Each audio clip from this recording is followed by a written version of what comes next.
Lindsay here. I'm talking to Jason Hughes, the producer for HAWKEN. How you doing, sir? I'm doing great. Awesome. Happy Friday and happy GDC to you. Thank you, and same to you. How's the final day going for you? Oh, it's been great. It's been great. It's been a really strong week for us.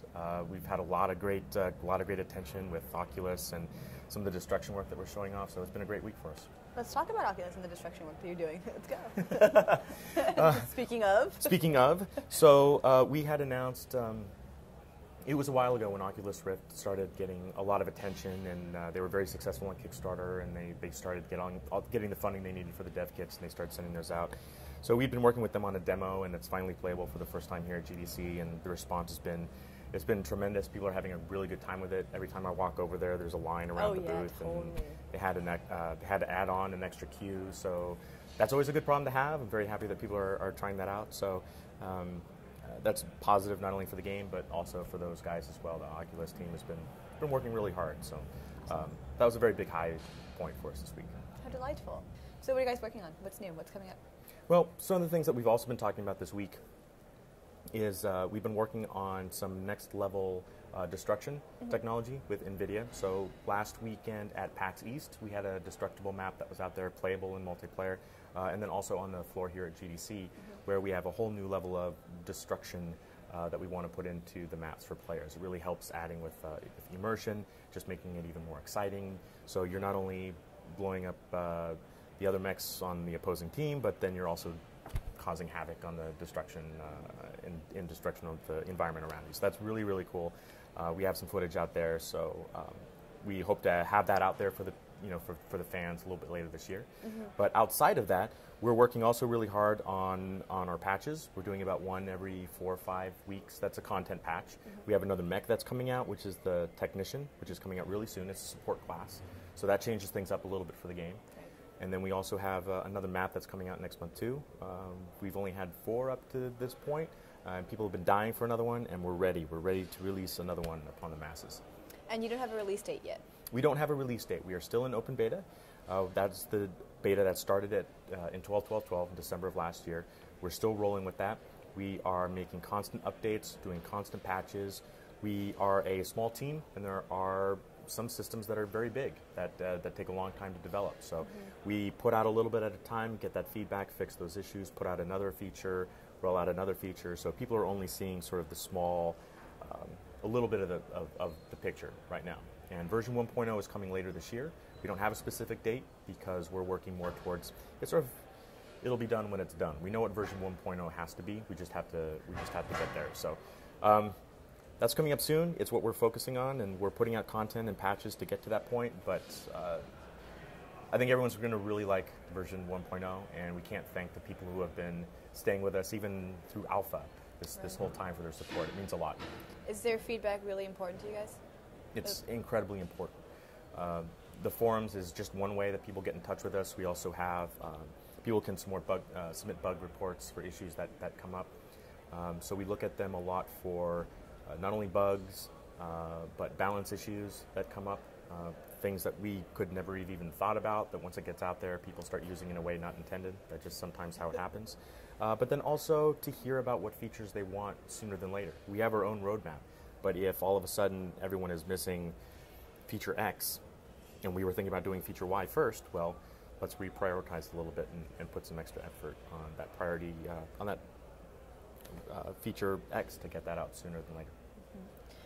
So MechWarrior Online is doing the 12v12 kind of battle style. Is that something that you guys are planning on doing at any point? Well, we have some test servers up right now, actually.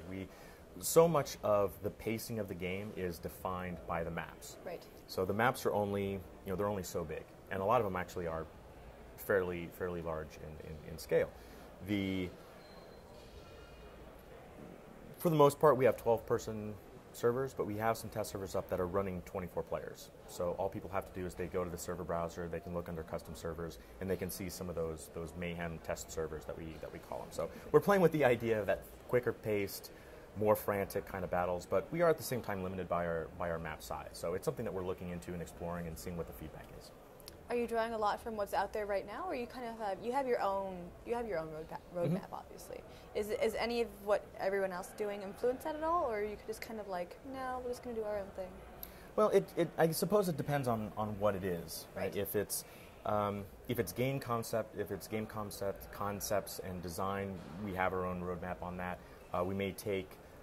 We may look at some of the other games and say, well, maybe it worked better this way or that way, whatever it may be. When it comes to monetization, free-to-play is still a relatively new business model, and I think companies are still learning a lot from each other. So we definitely look for other companies as well and what people are interested in that space. So I would say, excuse me, I would say that we are definitely aware of what people are doing. I think it's important to be for us to be successful, but at the same time, we have our own goals, we have our own roadmap, we have a version of the game that we want it to be, but we're certainly not going to put blinders up and not pay attention to what's working and not working in the industry. Right. So this new map that you have coming out, you can change the landscape. Is that something that was difficult to implement, or did you kind of know like that's what you had an idea to do, or was it something that you were like, oh, that could be a cool idea, and then you kind of worked from there?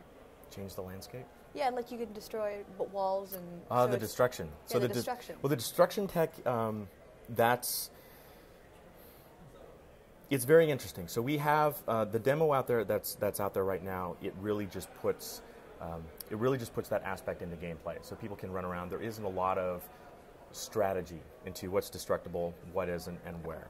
So when it comes out later this year, and it'll be a post 1.0 release when we put destruction out there. I've put a challenge to the design team. Like I want to do something special with it. I don't want it to just be like a map that we have now, and then the walls and the ground is just destructible. Right? I think we can do something more, and I would like to push us to use that as a tool instead of just, oh, isn't that cool? But to use it as a tool to do something new and exciting that fits for the game.